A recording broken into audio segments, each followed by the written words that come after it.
ready for some football. I don't know about you.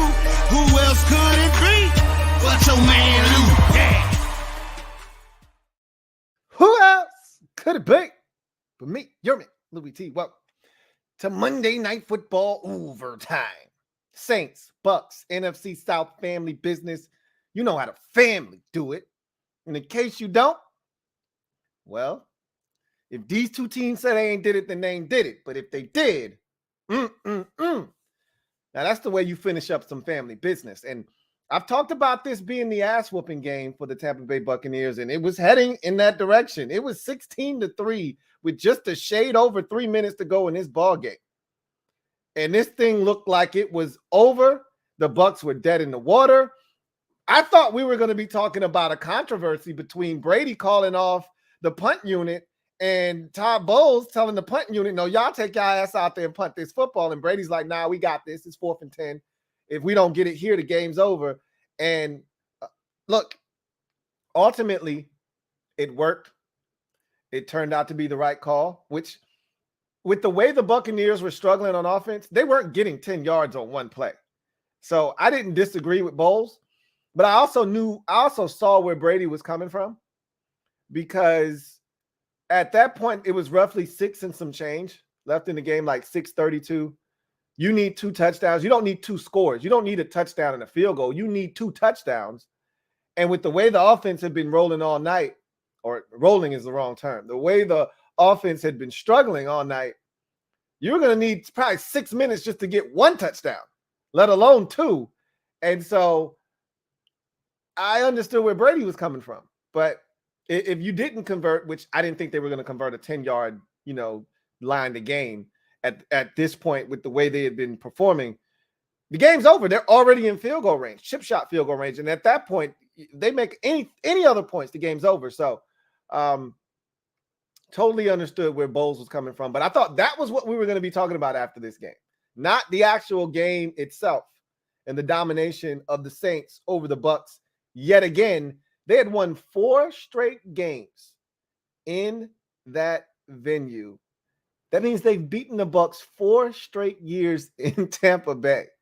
I mean, that is insane. That's a hard stat to wrap your brain around when you think about how good the Saints, or excuse me, rather the Bucs have been with the Brady the last 3 years. You'd find that hard to believe, but that's been the story of this rivalry here. And it looked like he was heading down that path again. And I got to say this before we talk about the Bucs. To the victors go the spoils. So we'll talk about the Bucs. Andy Dalton played a hell of a football game tonight. He didn't deserve the fate that he got. There were drop passes. Andy Dalton was 20 of 28 with probably 4 drops on the night. He didn't deserve what he got tonight. I feel bad for him. They kept putting the camera on him late in the game. He was praying for them to hold on. This wasn't his fault. He threw a dime over the middle. Now, that's a big shot that Taysom Hill took. But he threw a dime over the middle of the football field to Taysom Hill on that 3rd and 17. And that's a hell of a hit by Keanu Neal. That's why he's there. That particular play right there is a microcosm of Keanu Neal's career. That's what he does. But the Bucs are still broken. They've still got a lot of shit that they've got to work out before the playoffs. They're going to make the playoffs because they're the best team in that division. I've said this, and it's not by much, clearly. I mean, they easily could have lost to the Falcons. They just avoided splitting with the Saints. They've already lost to the Panthers, so they're not much better than the rest of this division. But that division is terrible. And so the Buccaneers have Tom Brady, and that's really the difference. That when you look at the games that the Buccaneers have won, especially the last 2, or, the 2 games they've won because they lost the game to the Browns. They beat the Rams, come from behind fashion. They win this game, come from behind fashion. It's really because they got Brady, to be honest with you. You insert any of the other starting quarterbacks in this division, and the Buccaneers probably have the same, if not a worse record than every other team in the division. They're probably right around 5-8 with Atlanta right now. And everybody's under 500 and fighting to see who's going to win this division, instead of them being essentially 2.5 games clear of the rest of the division at this point, with the Falcons being the closest at 5-8. So it's really interesting to see how far the Bucs have fallen with this offense, because the defense, while it's not as dominant as I thought it was going to be, the defense gives them a chance to win every single week. There aren't many games. I thought the Baltimore game, the defense really let them down. Outside of that game, there aren't many games that this defense is just giving it up. Every week, the opposition is scoring right around 17 to 20 points. 17 was the number in regulation last week against Cleveland. Ultimately, Cleveland scored the touchdown and make it 23 and win in overtime, but it was 17 in regulation, right? I'm thinking about that Packers game that they lost earlier. What was that, 14 to 12, right? They gave up 3 to Dallas in week 1. They gave up, 9 to the Saints in week 2? I mean, I'm going way back in the time machine, but you understand where I'm coming from here. And recently, they haven't been giving up a lot of points to their opponents either. 16 in this game. What did they give up to the Rams? 16 maybe? 14? Something in that general vicinity? 17? So this is what the defense has been doing for much of the season. The problem is the offense just isn't scoring any points. Get in line. That's the narrative for a lot of teams in the NFL this year. As we know, scoring is down. But I didn't expect that infection that is spread almost league-wide to affect the team led by the GOAT, Tom Brady. With all these weapons, it's not like Julio Jones has been injured the entire year. He's missed some substantial amount of time. He got hurt week 1. I think he's been back now about 3 weeks or so. It's not like Mike Evans has missed, a huge portion of the season, if at all, other than being suspended for fighting Marshawn Lattimore earlier this season. It's not like Chris Godwin's missed a whole bunch of games. He might have missed 2 or 3 games, maybe max this season. It's not like they're missing a lot of their stuff. Now, I've contended that Brady misses Gronk, and not having a healthy Cameron Brate. And even though I actually really like Cade Otton, I think you're fine at the tight end position, but not having Gronk, I think, is a big miss, because that's Brady's guy in the red zone, and they've struggled in the red zone this season. Hence the first possession of the game, right? Case in point. But it's much more than that. I think it's a mindset with Tampa Bay. We've talked about this already. I don't want to harp on it too much because I want to focus on this game in particular, but and they touched on it in the telecast. We've talked about this. This is not the first primetime game that the Buccaneers have had. We've had plenty of discussions surrounding Todd Bowles as the head coach and a philosophical change in how they do things. You could argue, though, tonight they were having a little bit more success on the ground, and they stopped running. Brady should not have been throwing the ball 54 times tonight. There was a possession where they had 2 straight 8-yard runs, and then they threw it 3 times in a row and had to punt. And you're just saying to yourself, what the hell is that about? But one of the biggest things I see, and I don't blame Tom Brady for this, is he's getting that ball out of his hands lightning quick, because that offensive line is in shambles, and he does not trust the 5 guys in front of him at all whatsoever. And so the biggest thing that I've noticed, and I've talked about this already, the no risk it, no biscuit factor is gone now in Tampa Bay, and there's a lot of chucking and ducking. There's a lot of, let me check it down to the running back in the flats. Let me chuck it down underneath to Chris Godwin, who's running a 2-yard route. And it's hard to sustain offense when your quarterback's throwing it 2 yards past the line of scrimmage and hoping that guys break tackles or the opposition is dropping deep into zone and giving you some easy underneath throws. The Saints were coming up. They were rallying. They were tackling. They were making it tough on this Buccaneers offense. And that's the blueprint is out for what to do to Tampa Bay. It is just to come up, play underneath.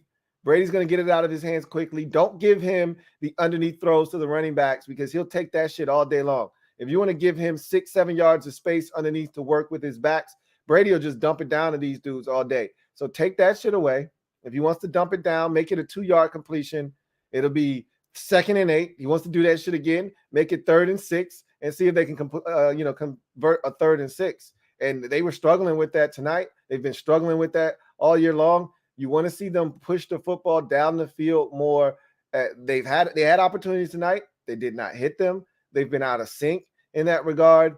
And so that's, to me, where the biggest struggle is with this football team is it's too much nickel and dime, dink and dunk, and not enough explosive plays. And I don't know if they're necessarily built to be one of these nickel and dime teams that can play mistake-free football, especially when you got a left tackle like Donovan Smith who is holding in critical situations.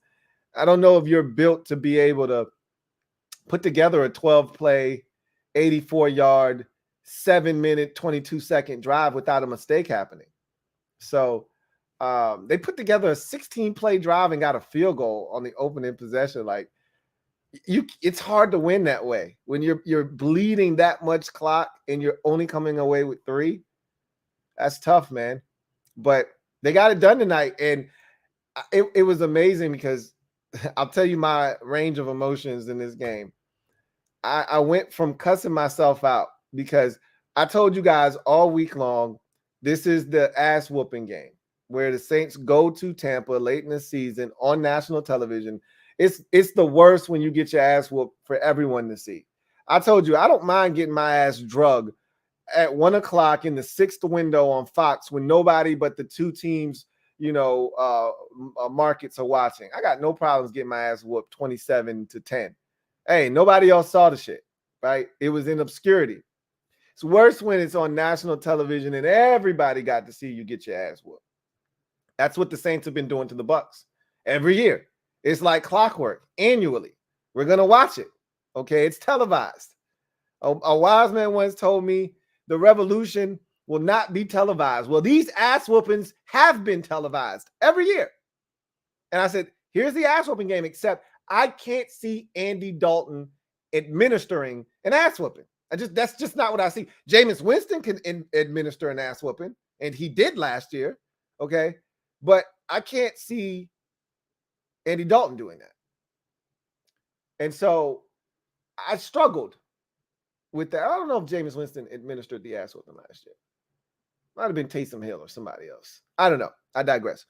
It was just a shutout. I don't think they even scored a whole bunch of points. It just how they dominated them defensively. Anyway, I just couldn't see Andy Dalton doing that. And as well as the Saints have been playing defensively, I didn't see them shutting down the Bucs the way that they ultimately did until the final, 5 minutes of the game or whatever it was. I did not see them doing that. I thought they could slow Tampa Bay down because everybody's slowing Tampa Bay down these days. And I thought they could make it interesting, but I thought at the end of the day, Tampa Bay would be just a bit too much and they'd win the game. In my mind, the score was 20-17. Okay. And I thought it would be more like 20-10.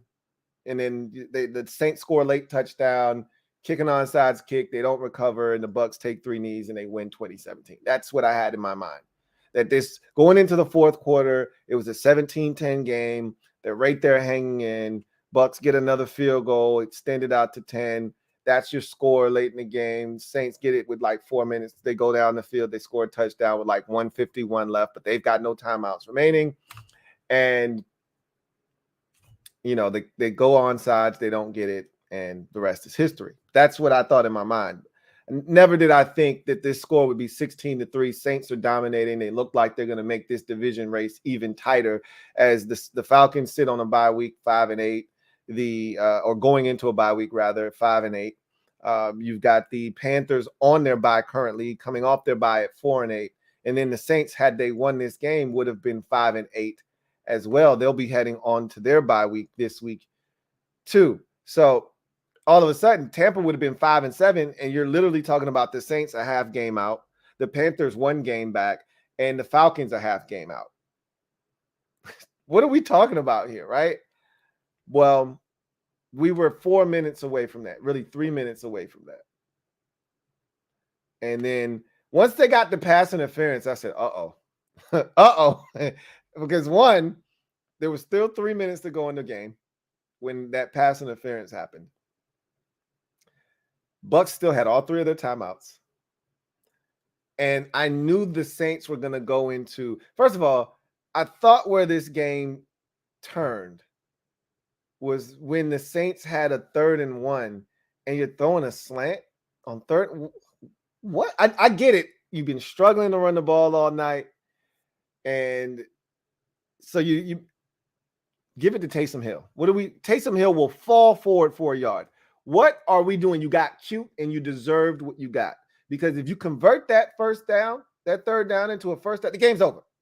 Bucs have to start using their timeouts. They're going to run out of time. You're going to burn off another 2 to 3 minutes of the clock.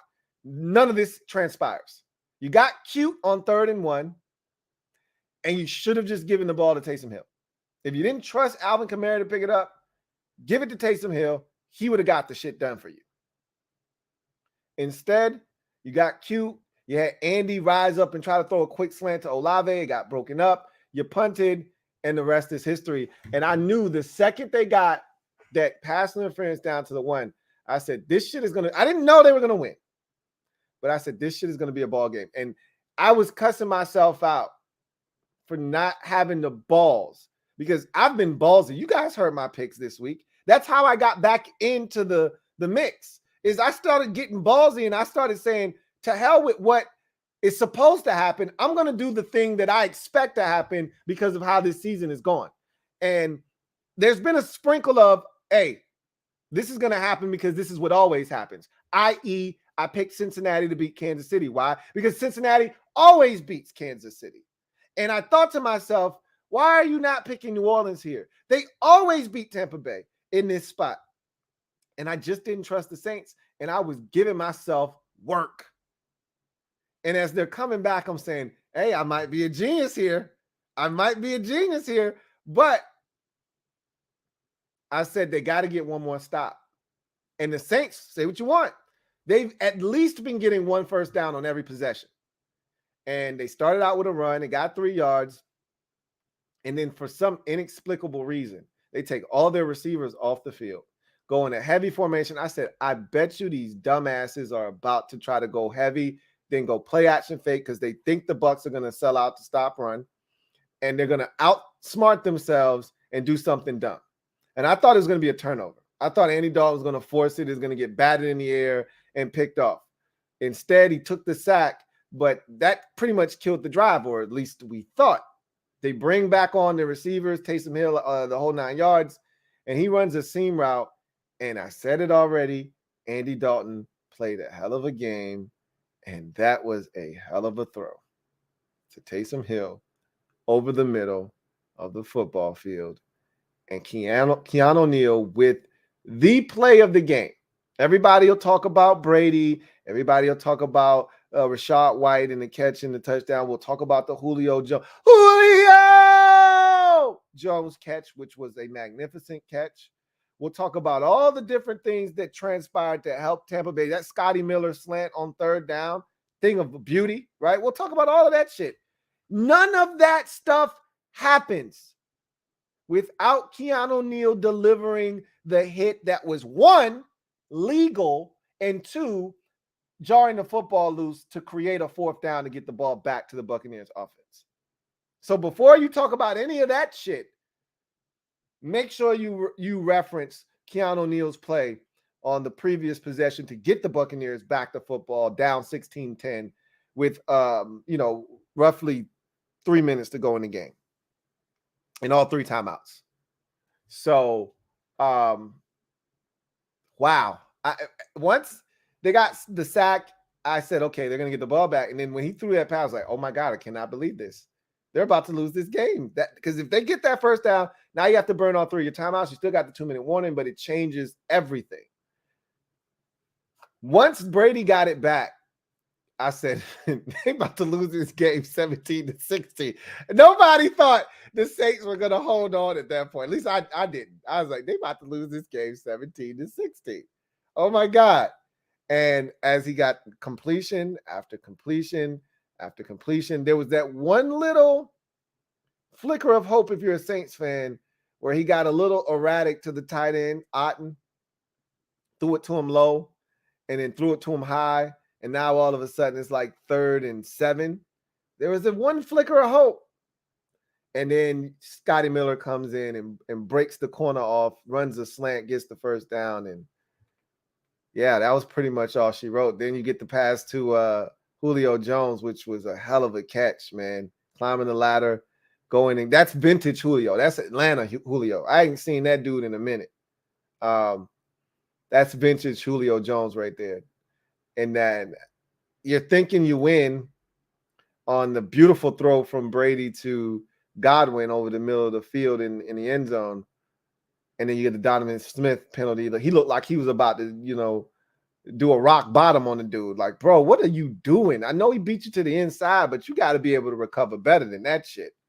So at that point, I'm thinking, well, because I really thought that they were negligent not using their timeout with roughly 33 seconds after the Julio Jones catch. Because at that point, time is no longer a factor. So the timeout isn't really relevant. Call your timeout there to preserve that so that you could run it. You'd have plenty of time. You could throw it anywhere on the field. It could be in the field of play. And you still have time to run whatever you wanted to run with 33 seconds left. Whereas you let that thing run, you hold on to your timeout. And they didn't run their next play until I think they ended up stopping the clock. And the Saints called a timeout with 18 seconds left. But then you weren't counting on a penalty 3 seconds later with 15 seconds left that pushed you back to the 15. But it actually turned out to be a godsend that they still had that timeout. They could still work any part of the football field because they had that timeout. Whereas if they would have called it at 33 seconds and then 3 seconds later you get the penalty, you still could have worked anywhere on the field, but now time becomes a factor. So it actually worked out for them. They never used the timeout, so it didn't really matter. But because they threw that pass to Godwin, and he ended up getting out of bounds anyway, and it got them within striking distance. But you still had the ability to work anywhere because you had that timeout in your back pocket. But I thought they should have taken it at 33 seconds so that you didn't have to rush. It's first and goal. You can work any part of the field because time is really not a factor now because you're so close.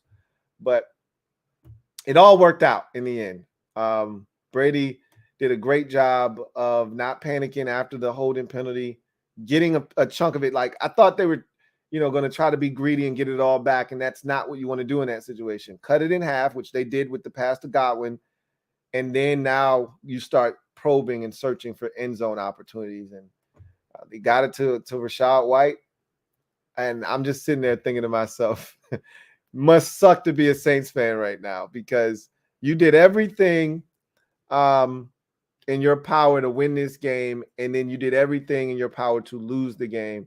And it's a shame because your defense lights out all game long, and 2 possessions are going to define them in this game, and it's so unfair. But such is life.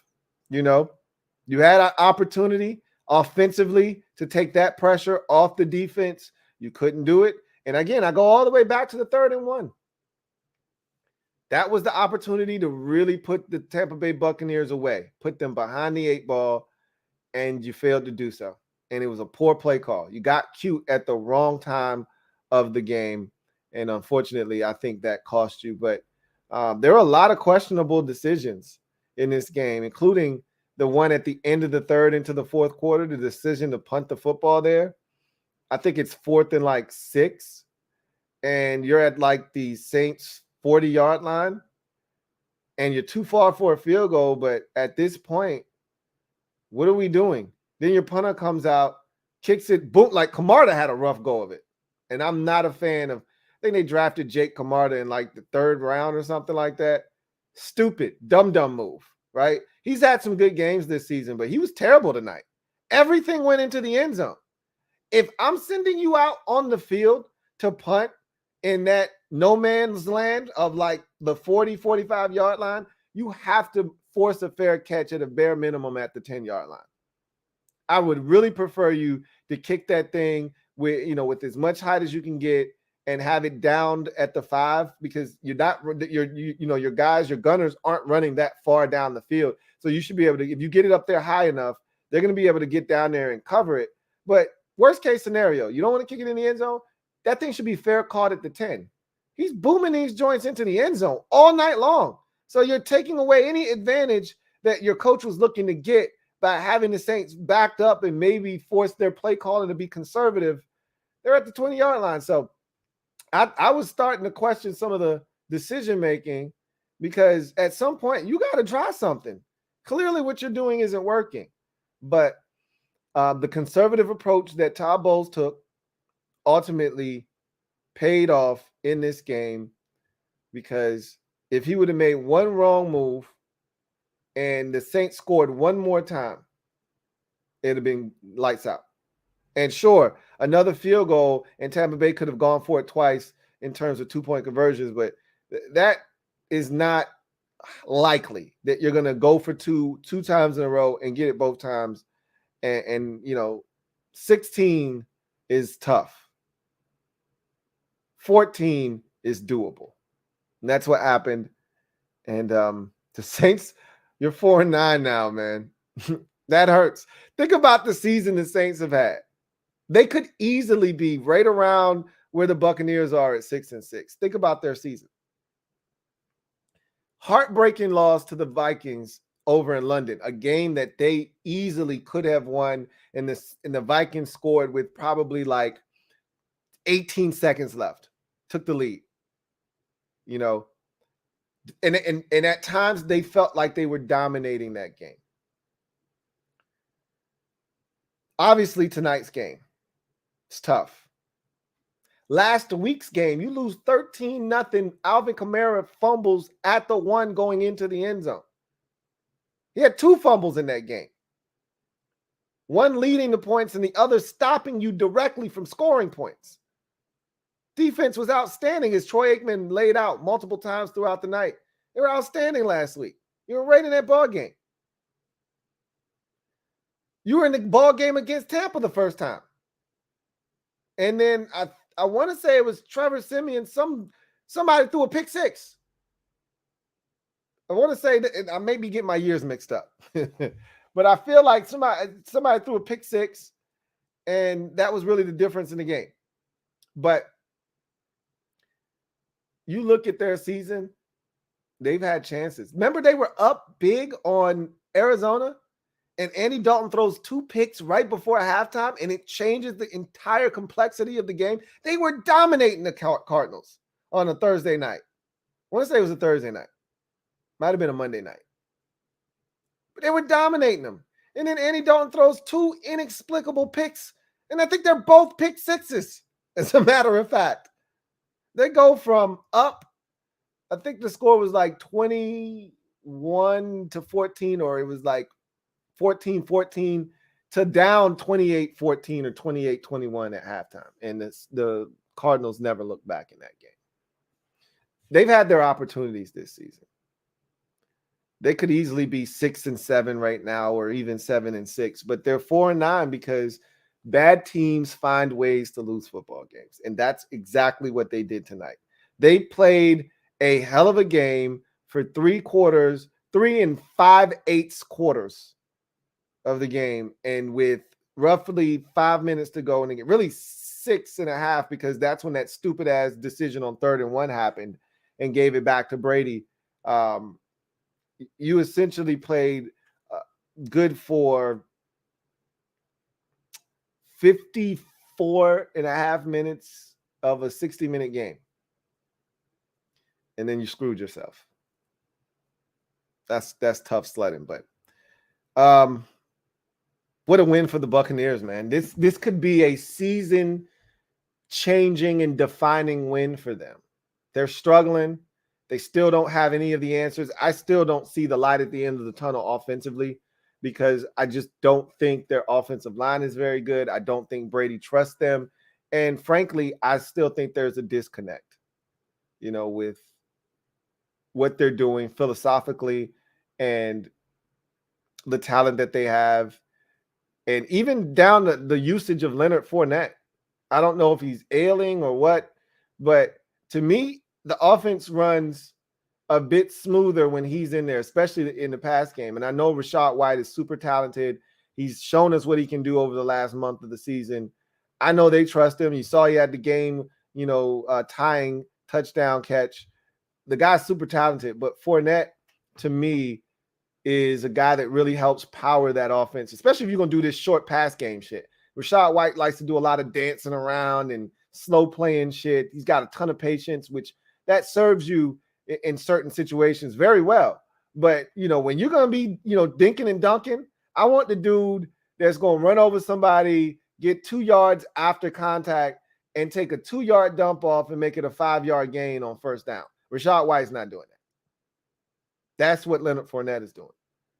So, I don't know. There's a lot of things that right now, Scotty Miller, I think, should be playing more. Like, one of the things I feel like I don't want to say they lack speed, but Scotty Miller is the fastest dude on their team, and I don't think he's getting enough. If you want to push it vertical, what better dude to do it with than Scotty Miller? Yet, and not to say that Julio's he got behind a guy tonight. Mike Evans got behind a guy tonight. Got behind a guy twice because that's how the pass interference happened down to the 1-yard line. But, I mean, some of this stuff doesn't really make a ton of sense to me. But that's just me. Anyway, I digress. What a finish to the game. And, wow. What a finish to what I thought was an excellent week of football. Week 13 lived up to the hype. I told you guys that this week featured, I think I said 6. It might have been 5. I'm going to check real quick. I feel like it was 6. I might have been tripping. I feel pretty confident, though. It was 6 games. 1, 2, 3, 4, 5, 6. I was right. 6 games. Buffalo, New England featured 2 teams over 500. Well, was New England? Yeah, New England was 6-5 going into that game. So that was 1. Jets at Vikings was 2. Washington at Giants 3. Titans at Eagles 4. Dolphins at Niners 5. And Chiefs at Bengals 6. 6 games featuring teams over 500 squaring off. There are 15 teams in the league currently over 500. 12 of them did battle in week number 13. And I thought that week 13 lived up to the billing. We had a lot of good football games. The Steelers-Falcons game was a really good game.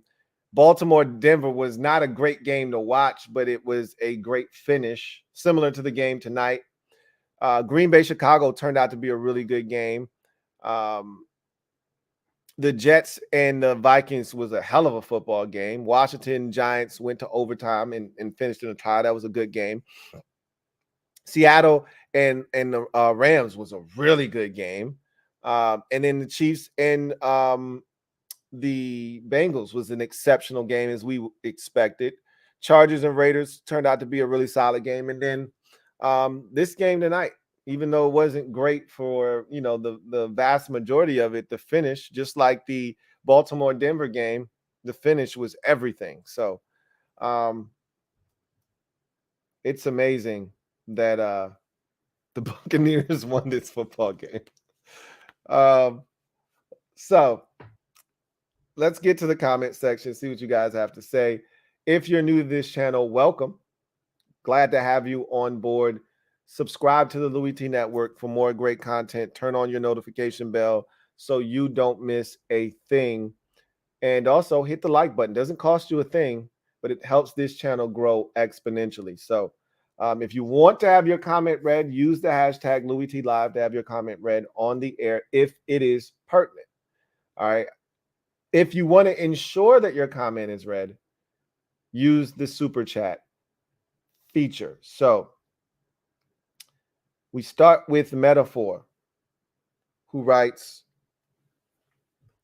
upon further review, we can jump into the 6 or 7 seed this week without taking a single snap and a loss by either or both the Giants or Seahawks. Exactly. I told you, I'm not concerned. And if I'm not mistaken, the Seahawks have a tough game, and we'll go over the schedule. I told you that already. We'll go over the schedule for the Seahawks and all the teams in that mix on the show tomorrow.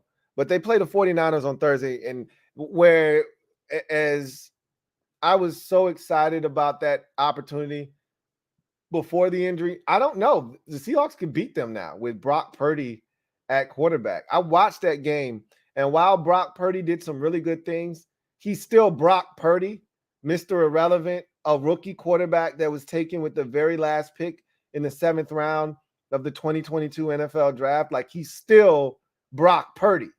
And so he made some mistakes. He missed some throws. He did some really good things. And for a guy that only's experience in the league with some mop-up duty when they got smashed by the Chiefs earlier this season, he came in, he looked poised, he looked unflappable, unfazed by the moment. Everything you want a guy that's coming in and being thrusted into a spot that he didn't expect to be in, that's what you want. But he's still a guy that's going to make some mistakes. And while Seattle rush defense concerns me, and I think the 49ers should be able to take full advantage, it's family business, man. Throw all that shit, they can't stop the run, this, that, and the third, throw all that shit out the window. It's family business. So we'll see. The Giants are playing the Eagles. Obviously, again, family business. Throw that shit out the window that you know, what the Eagles are doing, 11-1, all that good shit. Throw that shit out the window. They playing a family member. Same thing with 49ers and the Seahawks. You don't know who's going to win that game because it's family business. So anyway, I digress. Reese says, this team is pathetic. Fire everyone. Ree is the equivalent to our guy, our lovable John Perez as a Washington fan. Very emotional, always at one end of the spectrum or the other. Very hard for Ree to keep an even keel. It's tough. But this is the reason why I don't feel bad for Ree, is because I used to. Because his team, they were lovable losers. And he just wanted a winner so bad. Then he gets what he wanted. He gets a winner, and now he's spoiled. I don't side with spoiled people, because I just want, I'm what Ree was 3 years ago. I just want to win. And now he's had a taste of what it's like to win and win big, and he's gotten spoiled. So now when he doesn't get his way, he's acting like a brat. And I'm not calling you a brat. I'm saying that's how you're acting, right? Like, oh my God, we're so terrible. You're 6-6. No, this is not the standard that you've set for yourself. And this is not the standard that Tom Brady has set for this team over the years. But clearly this is not what it was under, Uncle Bruce. We've already established that. So, a month ago, you were looking to get rid of your middle linebacker, Devin White. He's terrible. He's lazy. Get rid of him. Like, I'll take him if you don't want him. Pass him my way. I sure could use a lazy guy like Devin White on my team. But 2 months ago, he's the white knight or the white horse or whatever the hell you're calling him. And, so just stay even keel, Ree. I know it's hard sometimes. Stay even keel, my guy. Todd Bowles is one of the worst head coaches I've ever seen. This team is lifeless, no guts, no one cares. Clearly, these comments were probably happening as everything you just said looked to be the case at around 10:41 when you made that comment. I thought these were the conversations that we were going to be having after this game. Todd Bowles, because to me, and I think I've said this before, if I haven't, I'm going to say this profoundly now. Teams take on the personality of their head coach. Is there a more laid back, limp-looking, disinterested coach in the league on the sidelines than Todd Bowles? Washington fans used to get on Ron Rivera for just having his arms folded and just kind of having this stoic look. Todd Bowles always looks like he's confused on the sidelines, like something stinks. Todd looks like he's got an infinite fart just sitting under his nose. And I always wonder what Todd is thinking right now. I can never tell, but it's not the Eli Manning stoic face, right? It's like, damn, did I leave the stove on? He's got that kind of look on his face. Damn, is that me?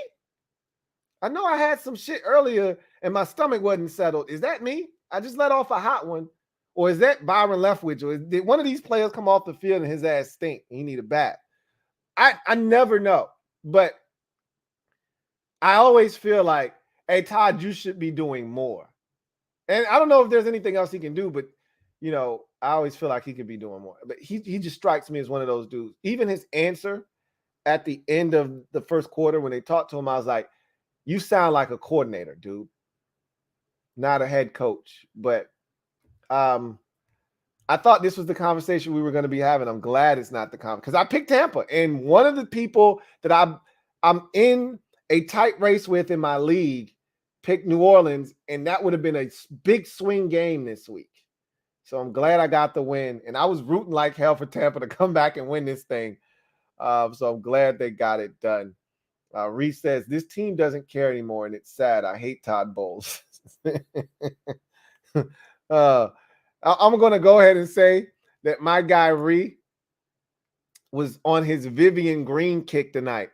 He's on an emotional roller coaster. He was on an emotional roller coaster, man. Tonight, I'm assuming that these comments are going to take a turn for the better and the more positive as we get through these comments. We're going to go through the roller coaster of emotions with Ree as we continue to read his comments throughout the course of the night. This team is just fine with being 5-7, and they are totally okay with it. Okay. I'm so done with this coaching staff. Something has to be done. We cannot go into next season like this, or we will have a top 3 pick in 2024. So the interesting thing will be what Tom Brady decides to do. Is this his last year or not? Just like they said at the end of this telecast, you want to know why Tom Brady refuses to retire? It's games like this. One, he can still play and play at a high level, but it's games like this that make it all worth it. And you heard Troy Aikman say, and I said this, I think last night or, last week or at some point, I might have said it on my podcast. I said it somewhere. You can't replicate what Brady experienced tonight, the euphoria of a come-from-behind victory. That was the latest touchdown toss he's had in game-winning fashion in his career. That touchdown came with 3 seconds left. Latest he's ever thrown a game-winning touchdown pass in his career. The Buccaneers have never won a game when trailing by 8 or more points in the fourth quarter. They were down 13 with just a shade over 3 minutes to go in this game. Okay. I don't know what Brady's comebacks. He's got 47 now, game tying or come from behind, game winning drives. Okay. He's got 47 now. I had 46 going into tonight. He's got 47 now. I don't know what all of those look like. And I'm pretty sure there were 1 or 2 of them where he was down in some crazy situations. Clearly, 28-3 in the Super Bowl in 2016 against the Atlanta Falcons. Need I say more? However, there are many that went this way. So this is special. And Troitman said, you can't get that in the booth. And I talked about Jason Witten, who was like, I don't really know how to feel. Matt Millen said the same thing. I don't really know how to feel about calling a game. When you're as competitive as we are, you need to feel like you won. You need to feel like there's a purpose behind what you're doing. Why am I doing this? Did I win? Well, you don't get that in the booth.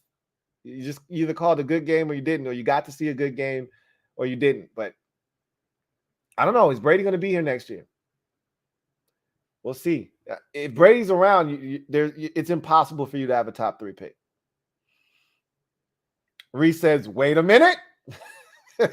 I told you, we're going to ride that roller coaster with him. He's on an emotional roller coaster. Hold on now. Wait a minute. Reese says, Tom effing Brady. So here we go. Reese says, that's why he's the greatest to ever do it. So we've made that sharp turn from doomsday, fire everybody, to Tom Brady is a god. That's where we are with Ree right now. Let's see where this thing goes. Atlas, another Bucs fan. Thank you for the comment. Atlas writes, we absolutely didn't deserve it, but we found a way to save our season tonight. Save your season is a bit strong because you were going to win. Whether you won tonight or not, you were going to win the division anyway. It didn't matter. If you just would have made your journey to being a NFC South champions tougher had you lost tonight. You were still going to win the division, whether you thought so or not. At 6-6, with everybody else 3 games or further under 500, you'd have to absolutely fall apart at the seams to not win this division, which you're not going to do. So save your season is a bit strong, but I understand where you're coming from. I get your point. You definitely did not deserve to win, but I hate when people say that. Deserving is a poor choice of words in that situation, because you can say that the Saints deserved to win. That's fine. They outplayed Tampa Bay tonight. They did deserve to win, but you can't say the Buccaneers didn't deserve to win. It's not like they turned the football over 5 times and still won. They didn't play well enough to win this game for 3.5 quarters, essentially. 3 3/4 quarters. But when the game was on the line, they played their best football, and that's what this game and every sport for that matter is about. When the game is on the line, what effort are you giving? What effort are you putting forth? Because most of these NFL games, they come down to the final 2 minutes of each half. What are you doing in those crucial moments? Somebody explain to me in the simplest terms what the NFL is all about. It's about third downs, red zone offense and defense in the last 2 minutes of each half. And the team that executes in those situations, third downs, red zone offense and defense, and the last 2 minutes of each half, is probably more likely than not going to win the football game. Obviously, turnovers need to be factored into that equation as well. And say what you want, the Buccaneers were better than the Saints on third downs tonight. They weren't better in the turnover department because the Buccaneers turned it over twice and the Saints didn't turn it over at all. But when it mattered most in those final 2 minutes of the game, they got it done. And so, yeah, I won't say they didn't deserve to win. The Buccaneers didn't deserve to win. I'd say that they didn't put forth the effort necessary for the vast majority of this game, but yet they somehow found themselves on the right side of the win-loss column. And you'll take that every single time. Atlas also writes, this win doesn't bail out our coaching staff. We're still way below expectation. Brady isn't innocent either. Yeah, he isn't. You're right, Atlas. Brady missed a lot of throws tonight. And again, the man is 45 years old. Understand, I'm not trying to get hit for real. I'm 45. I may look like I'm in great shape, and I am, but my body is still 45 years old. I've been playing this game for over 2 decades. I don't need to be taking a whole hell of a lot of shots. So if this line ain't going to protect me, you best believe I'm getting rid of this shit. And when he does get time, you'd like to see him not miss those guys down the field. But it is what it is. That it's happening. So you're absolutely right. That pick he threw to Demario Davis, soul crushing at the time, can't happen. That's a great play by Demario Davis, and he baited Brady. Brady thought he was running with the tight end on the shallow cross, and he fell underneath that that it was like a high-low read, but this wasn't zone, so it wasn't a high-low read. You know, they ran that as a high-low concept. Clear that linebacker out of there, and there should be a wide open route behind it. Brady thought that route was going to be open. He was wrong. Demario Davis fell right underneath, picked it off. That's on Brady. Some of these errant throws, that's on Brady. So Brady's not innocent either. And you're right about the coaching staff. This team is performing way, and I told you, I said this last night. I know y'all probably, like Atlas in particular, probably didn't watch last night's overtime. But I said my analogy for the Bucs is that kid whose parents are divorced, live with your mom, and dad says he's coming to pick you up at 6 o'clock tomorrow when he gets off of work. And so you're sitting by the window waiting for your dad to come. It's 5:45. You're like, Dad will be here any minute now. And now it's 6:30. Dad still hasn't showed up. You're like, oh, he just probably got caught in traffic. He'll be here soon. Now it's 7:15, and you're like, damn, he didn't call. He said he was coming, so I guess he'll be here soon.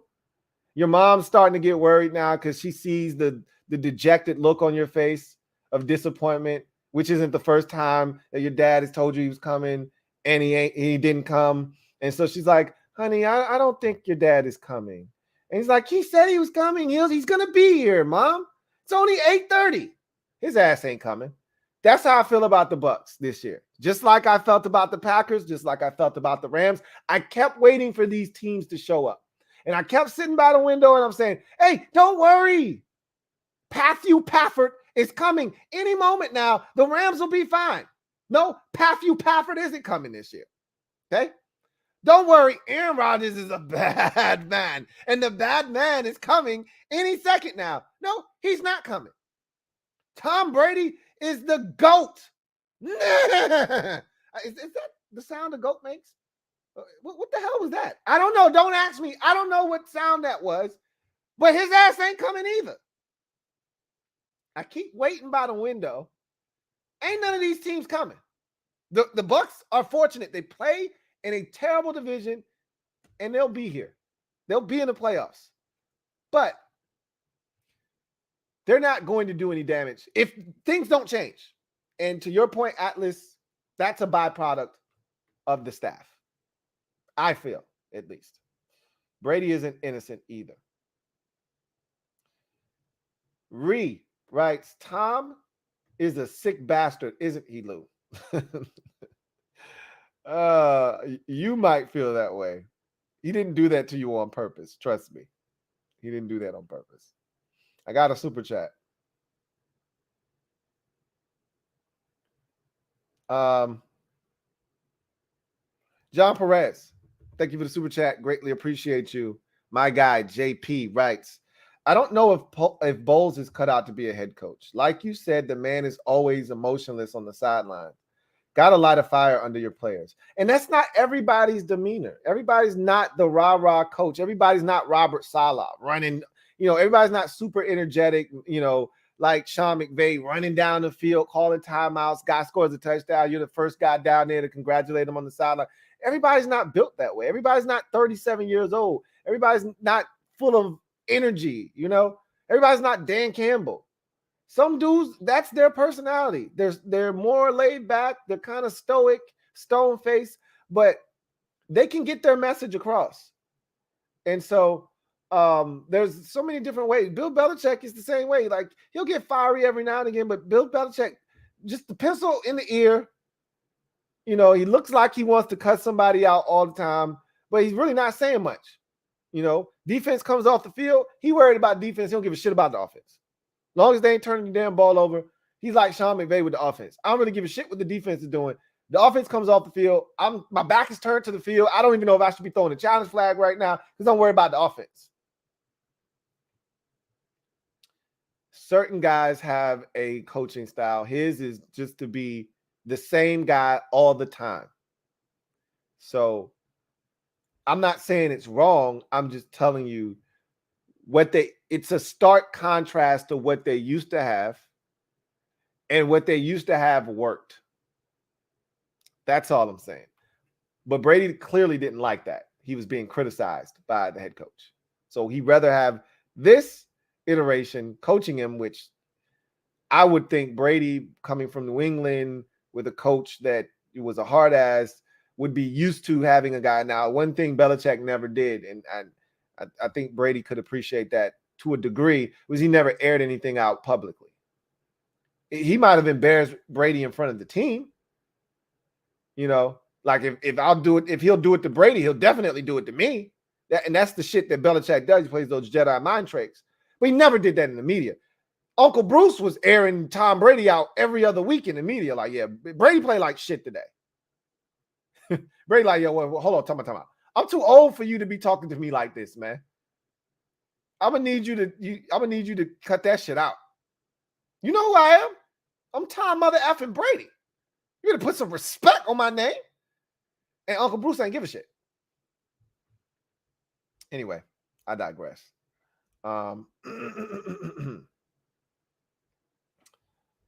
See. Where did we leave off? Right here. Reese says, Julio with the catch of the year candidate. That was one hell of a grab. It was a good catch. It wasn't a catch of the year candidate. Calm down. It was a really good catch. As many one-handed grabs and crazy catches we've seen this year. It was a really good catch. Don't get me wrong, but it wasn't that great. Red Wings writes, I just don't understand it. How does he keep getting away with this shit? 22 years later, and he's still inevitable. Is it luck? Is it black magic? Is he really just that dude? Yeah, he is. And that's why, because, and it's a mental thing. Don't think for 1 second those Saints players after the touchdown weren't thinking like every other fan at the house. Hey, the offense better get, a couple first downs and win this bitch. Because if Brady get back on the field, and you never want to think that way as a defender. They're thinking they're going to make the play to get the stop to win the game. But don't tell me in the back of their minds, especially the dudes not on the field, on the Saints sidelines, they thinking, oh shit, 12 is getting a rock back. We about to lose. Like, that's a real thing. Players think that way. Like, it matters who's on the opposite sideline.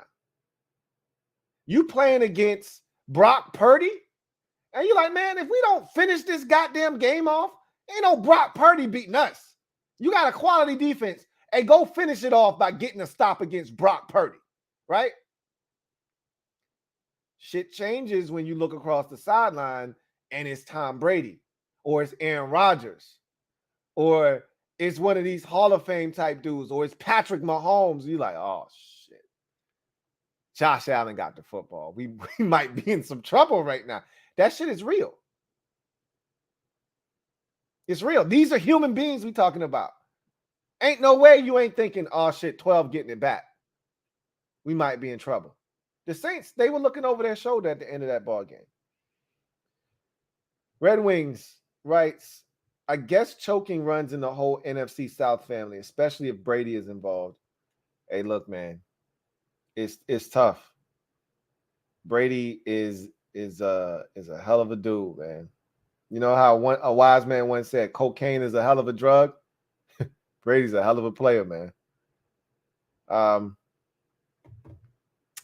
LT, thank you for the super chat. Greatly appreciate you. LT writes, Hurts' best career game features 2 100-yard receivers.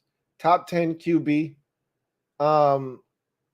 Is Jalen Hurts a top 10 QB in the league right now? No.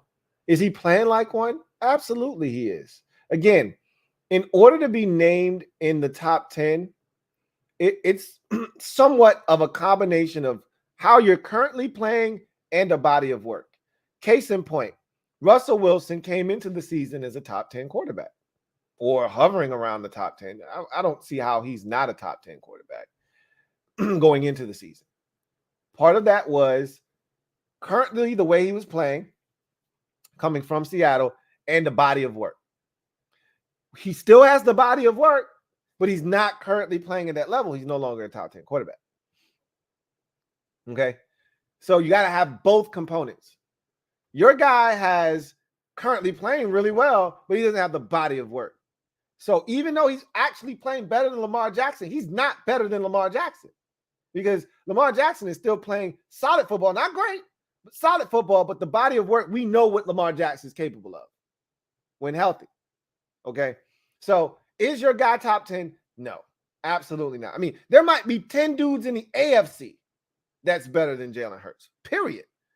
I mean, Allen, Burrow, so Allen, Burrow, Mahomes, Herbert, Tua is better. You may not want to hear that. Tua is better than Jalen Hurts. Let's see. Am I forgetting anybody else in the AFC? I think that's it out there.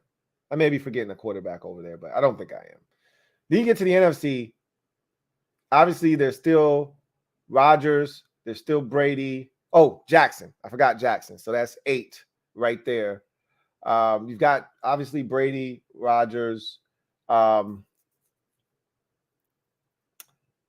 Prescott, I think, is still better than Jalen Hurts, but he's closing the gap. You know, if he continues, again, it's the consistency factor for him.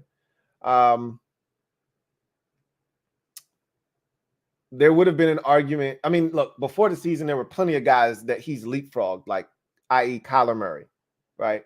Before the season. Stafford is still better than Jalen Hurts, even though, you know, he's been hurt this season.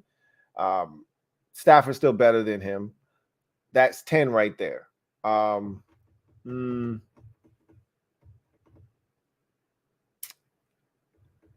think that's it, though. So he might be right on the outside looking in. I'm trying to think about the entire NFC. Oh, Kirk Cousins is better than him. That's 11. We can stop right there. Hurts is playing at a top 10 QB level. I wouldn't put him in front of some of these guys that have done it longer, who have a better body of work, who are also still playing quality football. But for what we thought, and I don't want to speak for anybody else. I don't like including anybody else in my bullshit. I thought he was going to suck. And he's proven me wrong. So I've got a massive double O to offer up. I'm not offering up the shit right now, but at some point this season, I gotta come up off a big double O for Jalen Hurts because he's been spectacular. I thought the Titans would be able to do a little bit more against him. We'll talk about that on the podcast. Hopefully, I'll be able to churn that out because I've watched all the games already this week. Hopefully, I'll be able to turn that out tomorrow. But no, I don't think he is top 10 to this point. But he's made up a lot of ground from where he started this season. He was probably somewhere in that 20 range, 18 to 20, somewhere in that neighborhood. I think he's right around 12 now, maybe, in the league, give or take a spot or two. And I could have been forgetting 1 or 2 quarterbacks in the league, but anyway, I digress. Let's see where we left off at.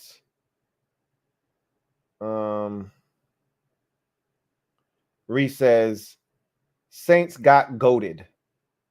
That they did. Red Wing says, what's your take on Will Levis? Some say he's a bum who's done nothing despite his gifts. Others say he's just an impossible situation. He's in an impossible situation. It could be the next Herbert Allen, not sure. I've seen Will Levis make some incredible throws. I've seen Will Levis play incredibly poor football, make poor decisions. I've seen Will Levis play up to the level of talent he was playing against. I've seen him play down to the level of talent he's playing against. I really am not a huge Will Levis fan. I'm not.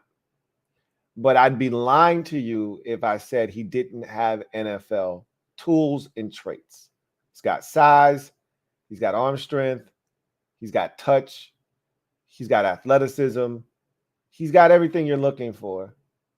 I just don't know if he has one of the most, what I think people don't take into consideration, to me, is the most important ingredient in bringing it all together. It's not the most important ingredient, period. It's the most important ingredient in bringing all of the things that you're looking for together to make it a well-rounded package that you're willing to invest the first round pick in, and that's consistency.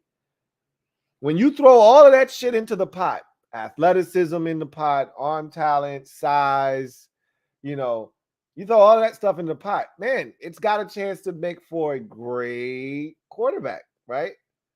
But if you take the consistency, if you never put consistency in there, all you have is a bunch of talent, but it's looked at as potential. And as a wise man once said, son, your potential is going to get me fired. There must be a level of consistency. That's what sets quarterbacks apart in this league. Is one guy is capable of doing it once every 3 or 4 weeks, and this guy's doing this shit every single week. I don't see Will Levis as an every week dude. I'm not a Will Levis fan, but I will admit he has NFL tools. So someone's going to take him. Just like Anthony Richardson. I don't love him. I don't love him at all. I got to learn his character. I know he had some off the field issues. I'd have to do a background check, because if you're going to bring a guy in to be your starting quarterback, I need you to be a good dude on and off the field. That's number one. Number two, he's super inconsistent. Again, all the traits you're looking for in today's NFL, size, speed, arm talent, all of that good stuff, he has it. He doesn't have the consistency. Decision-making isn't always the best. He trusts his legs more than he trusts his arm. There's a lot of things fundamentally wrong with Anthony Richardson, but if you get him in the right system with the right coaching staff that has creativity, he could be a problem. But that's not what I'm looking for.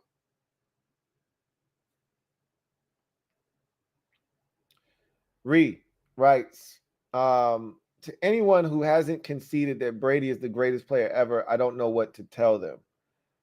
If at this point you can't concede that he's the greatest quarterback, we could debate on player, because you bring other positions into the mix and it's a whole different debate. But if we're talking quarterback, I think that debate has been dead a long time ago. And at this point, if you can't admit that, then you're just a Brady hater. And there's nothing that I can say, or anyone else for that matter can say to you, to get you to change your mind. Reed also writes, our O-line is bad, Lou. You don't have shit if the line is terrible. We've already discussed that. I've already mentioned that the line is bad. But even when the line protects, Brady is missing throws. And there is a psychological part to that, an aspect to that as well, because even when you get time, you're not expecting time. So even then, you're not fully comfortable. I've watched that firsthand with my favorite team. So I totally get it. I understand.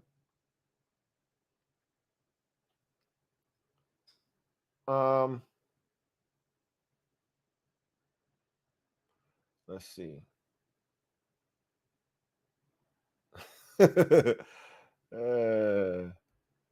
Reese says, Carl Nassib's sack changed the tone. It did, but that was a stupid play call by the Saints. I watched Chris Olave and Jarvis Landry and all these guys jog off the field, and I'm saying, are they about to do what I think they're about to do? And I saw it coming a mile away. I said, if I saw it coming and I'm at home sitting on my couch, I know the Bucs see this shit coming a mile away. This ain't a run. You ain't had no success running. You ain't bringing in all these big bodies to run it again. You're trying to tendency break here by looking like and bringing on the appearance that you're going to run, but this is a fake. And you want to catch the Bucs slipping being over aggressive, looking to stop the run, and you want somebody to be wide open in the flats, and the Bucs said no, we're not doing that. And then and then instead of Andy chucking it over somebody's head by 3 yards, but it's in the vicinity of a receiver, he just stands there and takes a sack. I mean, you dope. And he had a really good game. I'm like, Andy, come on, bro. You too old for this shit. You too old for that shit, Andy. Leave that for the young boys. You too old, you know better. That was a big sack.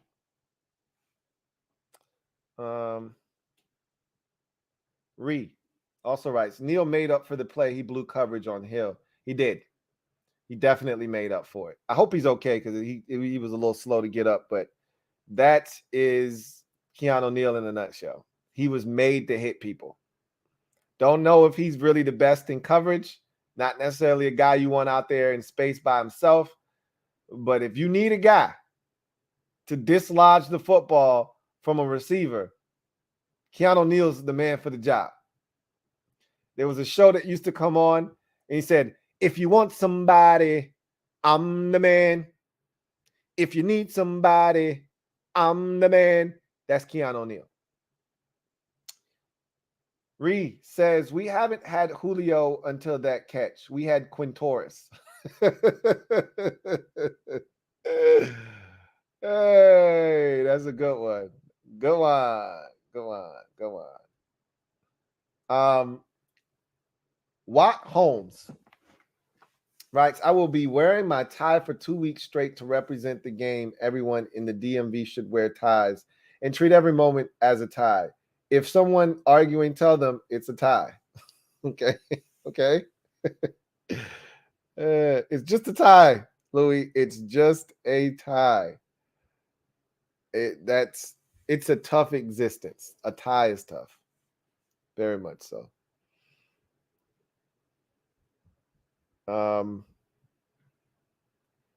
E writes, any room for improvement with Commanders offense with Heineke at quarterback, or is this it?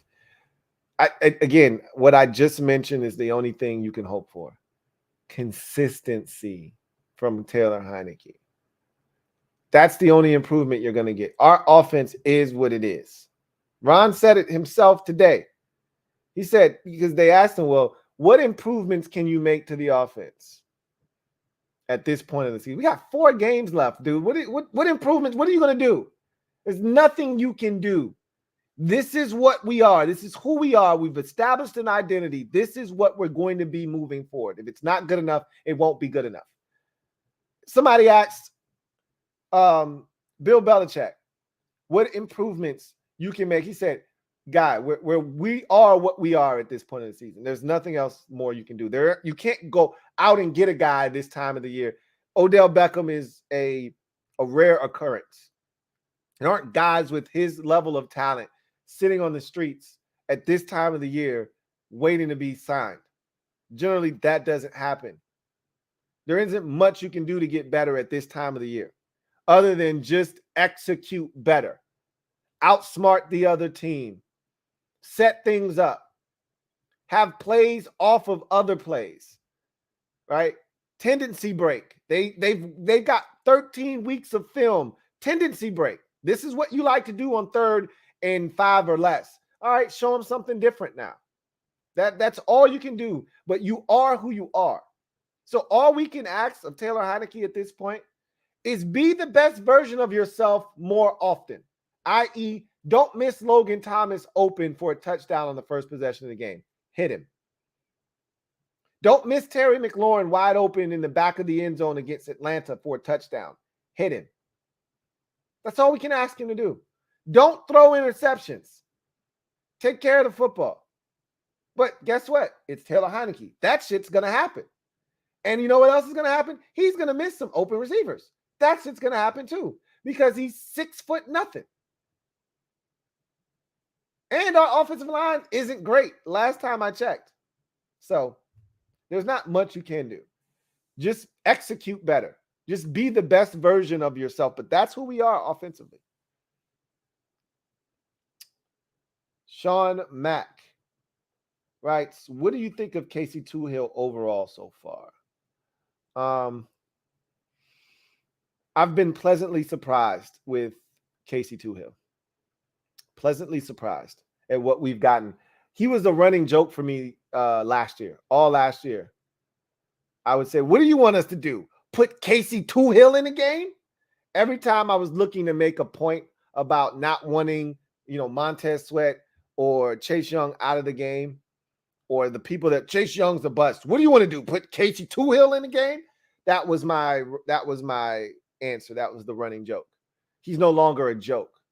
He's a viable option and part of that defensive line. He's actually way more explosive than people give him credit for. He can be very undisciplined at times, but he's a big ball of energy, and I'll take him on my team 10 times out of 10. Love me some Casey Toohill.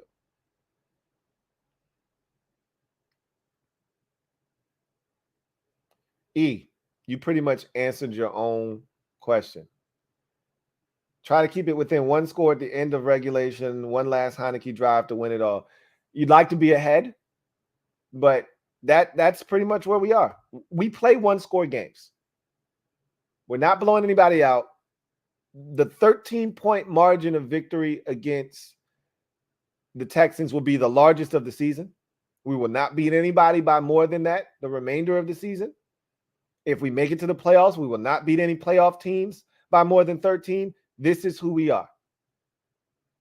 We win a game, it's going to be more likely than not one score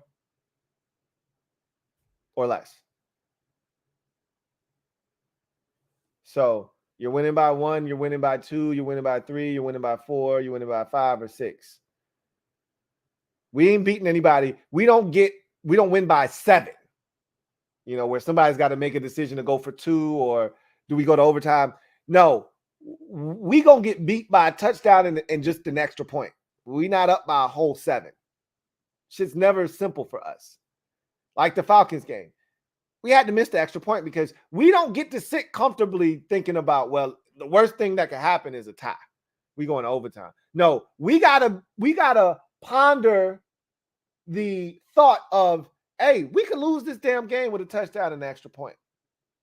That's the kind of games we play.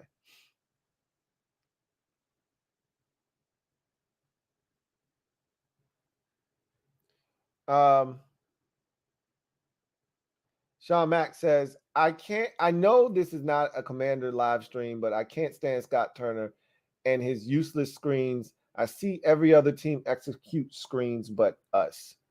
It is very frustrating because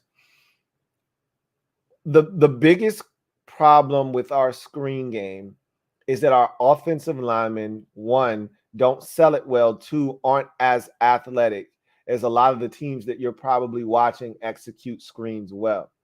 So those are 2 big components. 3, we're very predictable when we run screens. So that makes it easy for teams to decipher. Like, the element of surprise is what gets a screen to be successful, coupled with the fact that you have offensive linemen that can get 15, 20, 30 yards down the field. Our guys they're just not capable of doing that.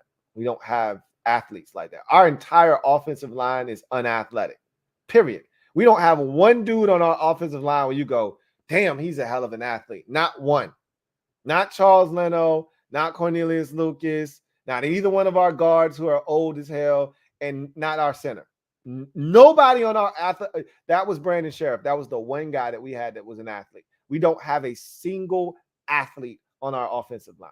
So there isn't a kick out block. There isn't that guy that you roll back the film and you go, look at that replay. Look at fill in the blank. Get down the field. Look at this guy. Nah, we don't have one of them.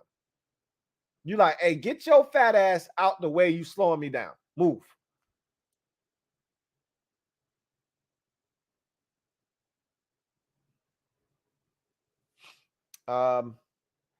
Niners fan writes, our only hope is that Brock takes us on a Nick Foles-esque run.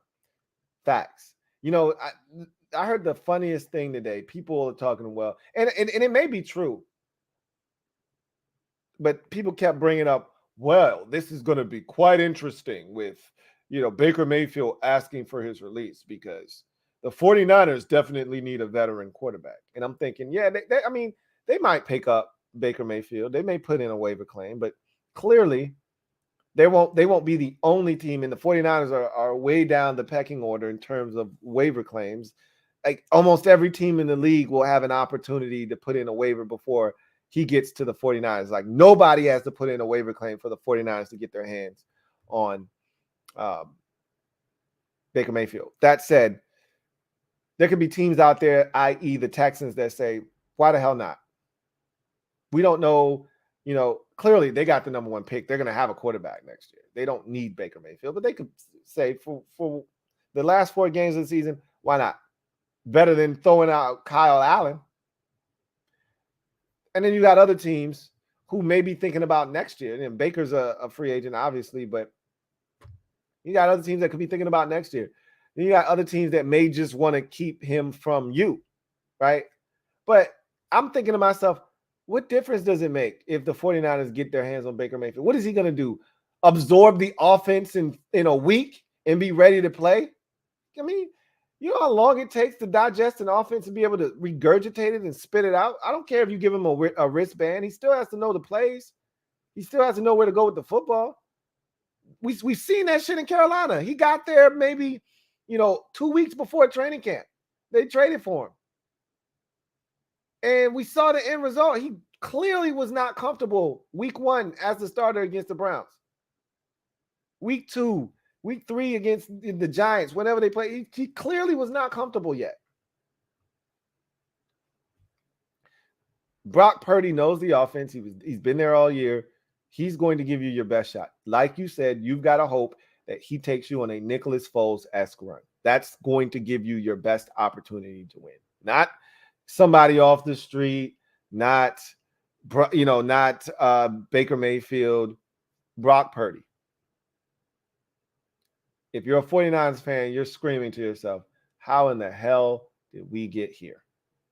But think about it this way. You could have been here a lot sooner had you traded Jimmy Garoppolo. Once Trey Lance got hurt, you could have arrived at this point earlier this season, and your shit could have been all effed up. Maybe it was inevitable that you ended up at this spot, but you just got there later with more hope now. I don't know. We'll see.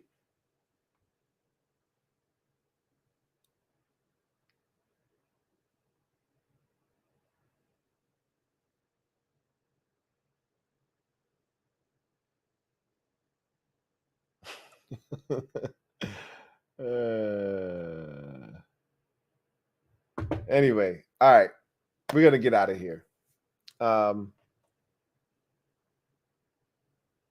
We've hit the 120 mark. I do have a super chat. We'll take that and we get out of here. Dream Team Buddha Film Production. Thank you for the super chat. Greatly appreciate you. Thank you for being a member of the MOBB, who writes, D. Watson is better than Hurts too, Lou. Well, body of work, yeah. Currently, no. And like I said, you got to have both.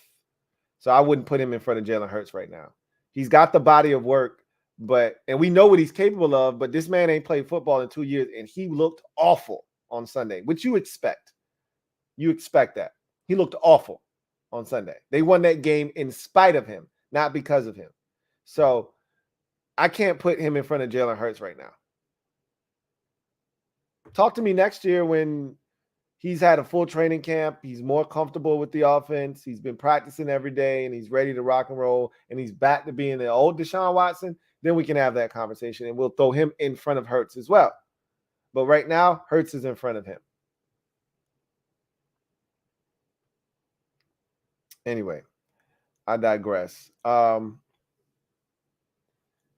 That was a fun finish. It wasn't a fun game. It was a fun finish. That game was terrible for much of the game, but the ending was spectacular. And as a fan, that's all you're really looking for. I love when people go, damn, I turned the game off. What happened? These are the types of games that I always relish, because as a dodo that sticks around to the very end of just about every single game, these are the ones you get rewarded for. The ones where people are like, yeah, this game's over. I'm going to turn this off with 4 minutes to go. Like Tom Brady ain't on that sideline. Like the Saints ain't the Saints. These are the games that I love when somebody comes back and says, man, I turned the game off with 6 minutes to go. What the hell happened? Dummy. It happens at games. My favorite one is when you go to a game and you're part of that leave early crowd. So your team's not winning, you think the game's over, you're leaving, and then you hear the crowd, the roar of the crowd, and you want back in. If I were at a stadium, you can't come back in. You left, you can't come back in. I don't know how that works, but if you leave, you can't come back in. Now you got to go watch the shit on your cell phone, and you got to, even worse, you got to listen to it on the radio. That's the worst. With all the devices, you should be able to watch the shit on your phone. But anyway, I digress. That's going to do it for me, your man, Louie T. What a finish to this game. What a finish to Week 13. Week 13, I thought, was awesome. And this was the perfect exclamation point on what I thought was a really good week of football. Buccaneers get the win 17-16 in come from behind fashion. Brady with 2 touchdown tosses in the final 3 minutes of this game. They were stagnant. They were down 16-3. Brady, 2 consecutive touchdown drives, including the final of which occurred 3 seconds left on the clock as he finds rookie running back Rachaad White for the go-ahead score, or the game-tying score in the go-ahead with the pending extra point. Bucs win 17-16, improved to 6-6 on the season, and now have a damn near insurmountable lead in the NFC South division. Anyway, you guys have a great night. Take care. I look forward to chopping it up with you, hopefully tomorrow, for the Louie T Network podcast. And you know what it is. God bless. And good night.